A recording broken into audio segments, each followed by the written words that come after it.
Dr. Shai is a principal engineer at the Advanced Analytics Group in Intel, focusing on machine learning, business intelligence, and big data. Shai has published over 30 papers in journals and conferences, and has 10 patents in different areas of advanced analytics. Thanks.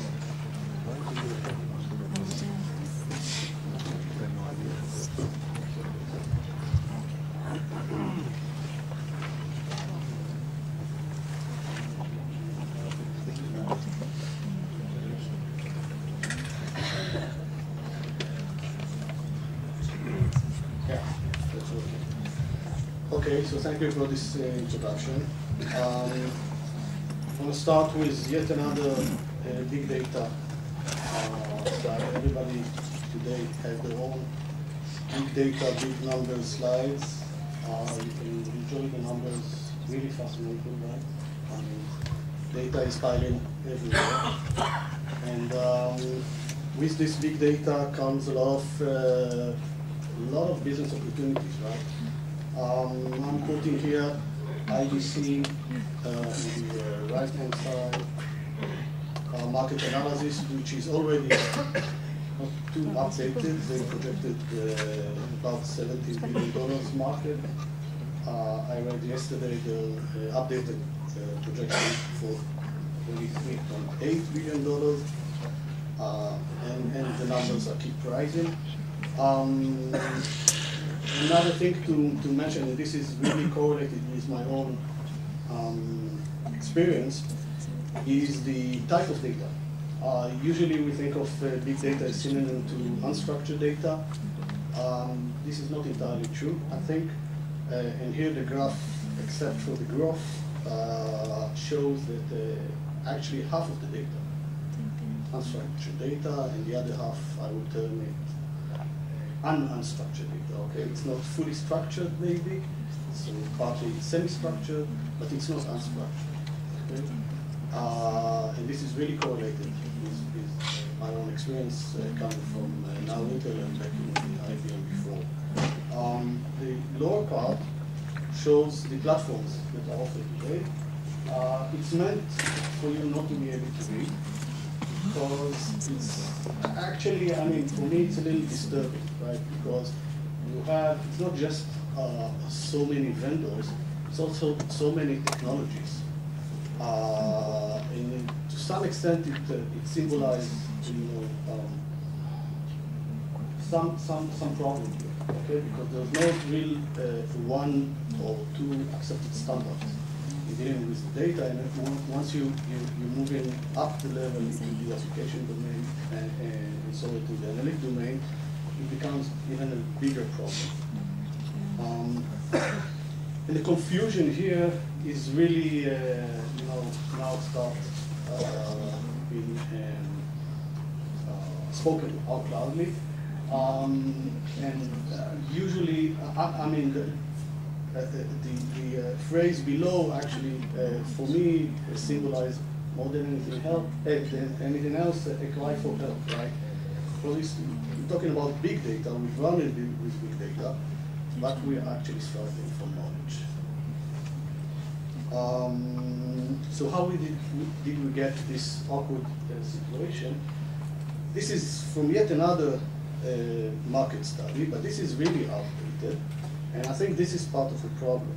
Okay, this is I'm not even sure where did I pick it up, but this is pre-big data era. Okay, when people just start projecting about it, and look what they are projecting for. I mean, what they see as the problem. They see the problem is handling the data itself. Okay, which of course it is a problem, and the gulf and then the challenge. It's all about the data and handling the large amount of data, but the market misses the point, okay? Because this graph shows that once you have the data and you are able to deal with that, analytics will fly, so there won't be any problems, okay? We'll just know what to do with that, okay? And in my experience, this is really not the case anymore. This is Gartner. Everybody working in this domain pretty much know this figure. it demonstrates the move from descriptive analysis into the traditional BI, I guess that you just showed, into the more predictive analysis stuff, which we started to see more and more of that, and into perspective, which tells you what to do. I mean, once you detect or you predict it, the question is, okay, now that I know what is going to be in the future, and of course I don't really know, but once I assume that I know what is going to happen, what best action to act. So we're not there yet at all, okay? We are still struggling with the predictive analytics. But what's fascinating to me in this chart is actually the titles on the axis, okay? So it correlates the level of intelligence, or should I say computation of the analytics versus the business impact, okay? And that's my thing here. It's not just about the data and collecting the data. Of course, it is about the data, but we're past that to some extent. And now the analytics kicks in, and the analytics role is to translate this huge amount of data into some meaning that we can consume and translate into value. And I think that we are struggling with that. So what is analytics? Analytics drives innovation. Another quote: most growth and innovation is focused at the analytic layer now. Okay, this you see more and more quotes like that. And the customers are either hiring people to do that, or hiring services to do that, and investing more and more money in that. And this is the real picture right now. Okay, the analytics part provides a lot of the boost in this domain. The red part is the lack of skills in the industry. And I put two sad faces and one happy face. The happy face is for you guys in the audience who are doing that. You are actually going to make a lot of money by being hired by that. But from an industry perspective, this is a real pain. It's stopping us from getting in the pace that we like to be. Now into more of the details now. Advanced analytics, I mean, out of the, except the buzzword, what it is about. So a lot of the work that we are doing for enterprises is in this first group. Machine replacing humans. Machine replacing humans in the TD scope, okay? The ability of the machine to process a lot of data is something useful. If you can make out of this processing of data more intelligent work, then that's basically what we're doing. And I did a few short examples for that. Mainly the technology is the traditional the traditional machine learning technology. First you train, and then you use your predictive model in order to do some work. Big data is certainly a key factor here. Second one will be machine assisting humans. So this is probably back to expert system to some extent, but with more mature technology, I guess. Built on top of data, decision support, gaining insight and discovery. Technology itself is much more interactive. A good example for that, and it's not the only one, would be the one that IBM released, the Watson stuff. This would be a very good example for that. There are a lot of I'm going to see more and more of that. And something which is quite fascinating also is the last bullet here, is the machine collaborating with humans, which is also back to the AI vision, okay, of real artificial intelligence. Again, much more mature.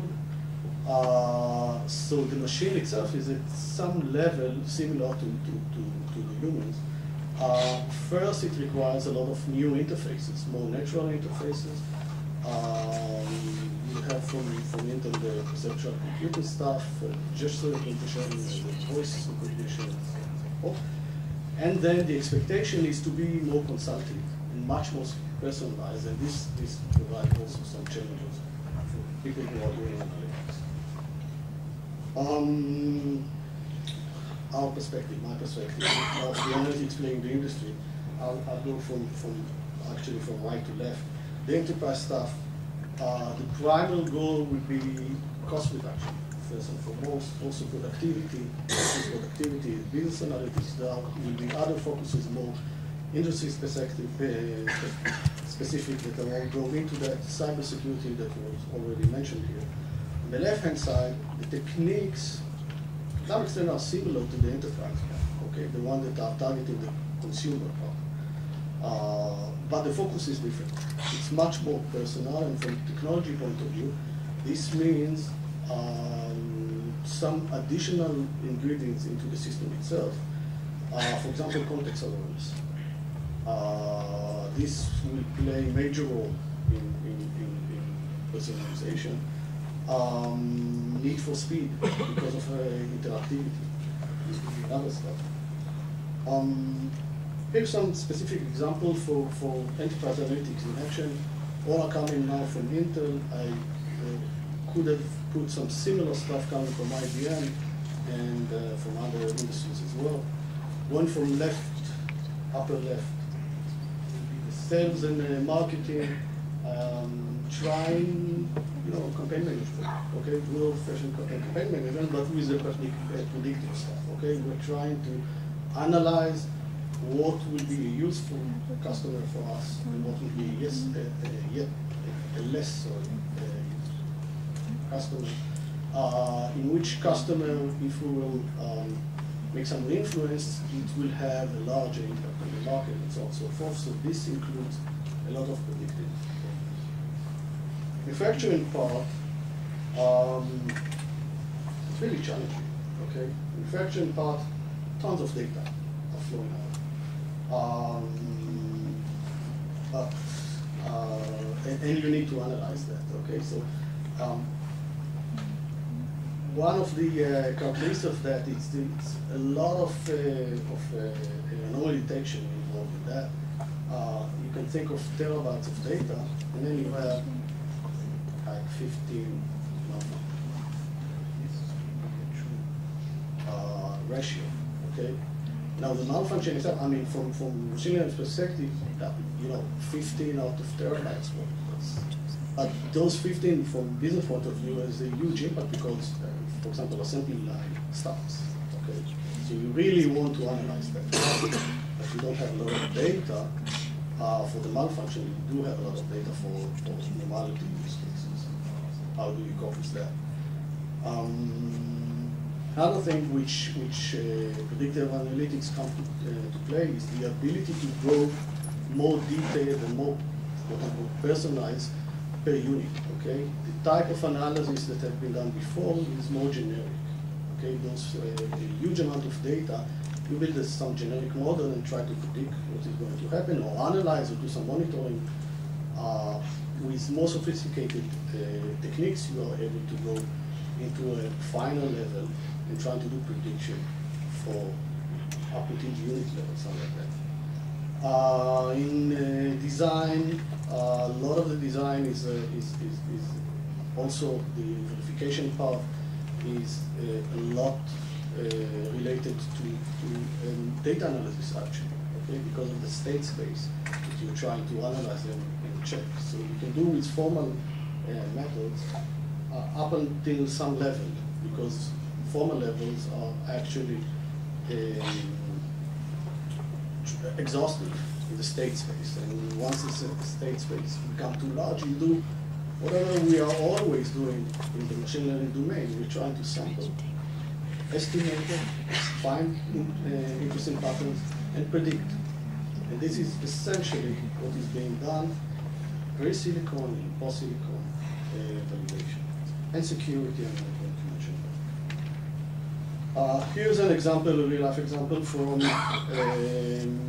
consumer analytics. This is another work that we've been doing in Intel now. For an Intel company whose name should not be mentioned on the oil list, but it starts with Tel and ends with Mac.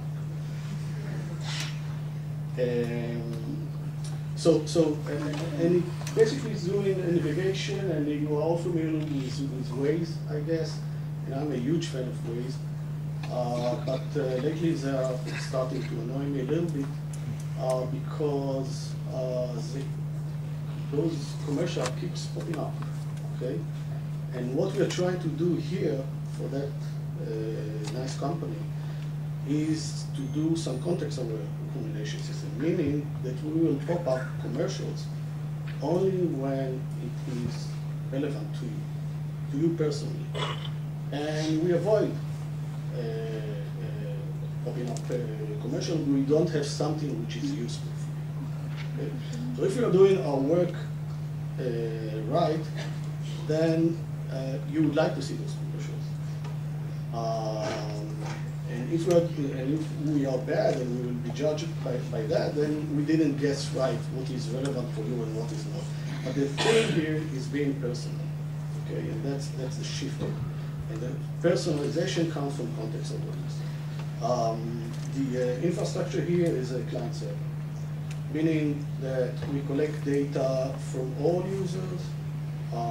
We build our models at the backend, and then we have an operational system that takes actions and takes decisions real time. Okay, and once in a while we are updating our model backend. How much, how frequent are we going to do that? That depends not on the amount of data, but the amount of new information. Okay, and there's a distinction. So there's a lot of data here. That's essentially a big data application, but data itself doesn't really always translate into useful knowledge. Wrapping up. I hope I made at least one message clear here. There's a distinction between the data, the information that you can extract from the data, and the knowledge that you can deduce from that information. And moving to information, and more than that, moving from information to knowledge, to me, it's all about analysis and the perspective. The challenge that we see today is this translation from huge amount of data into significant business value. Advanced analytics is far from being an early engineering process. The chasm that we've seen before with respect to data, there are significant challenges in analytics as well. It's not just a skill set, it's also the maturity of the techniques that we are using. Not all of them matured enough to be used freely in an industrial environment, but the expectations are very high. And I listed down some of the problems when we start applying machine learning technology coming from big data. Now I'm using big data and advanced analytics all the time together. Not apart. From platform perspective, I didn't speak about that, but we, at least in Intel, believe that there's no real silver bullet. There are some platforms that are better to some scenarios, like the Hadoop platform, versus MVP platforms that are better to other platforms. And what we did in Intel is an integrated environment that land itself into the right platform. From the computational perspective, the massive amount of data requires distributed learning, everybody knows it, but also string analysis. Which I guess, not the Thank you very much. Any questions?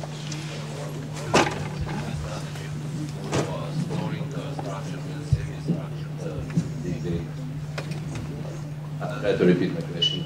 In your opinion, what is the best strategy of storing structured and semi-structured big data? Actually, there are two opinions. The first is the data is very important store it forever. Every data, any amount. And the second opinion says most of data is garbage. We need to develop some feedback mechanism allowing us to build acceptable retention policy to remove unused and unvaluable data. This from these radical opinions, the better. Right. So I guess I'm not the best person to answer this question because most of my talk here was focused on after you have the data. I'm not really a data storage expert guy. But if I would need to answer that question, I would probably lean more toward most of the data is garbage. And just for analytics sake, you can get rid of most of it after you're doing some processing and store only the valuable information. But there are other considerations, okay, to keep storing the data. And one of them is the no free lunch theorem that basically tells you, once you solve the problem and related to that, you stored or got rid of the data, a totally different task will require totally different algorithms of order. There's no one simple different. Okay. Thanks again.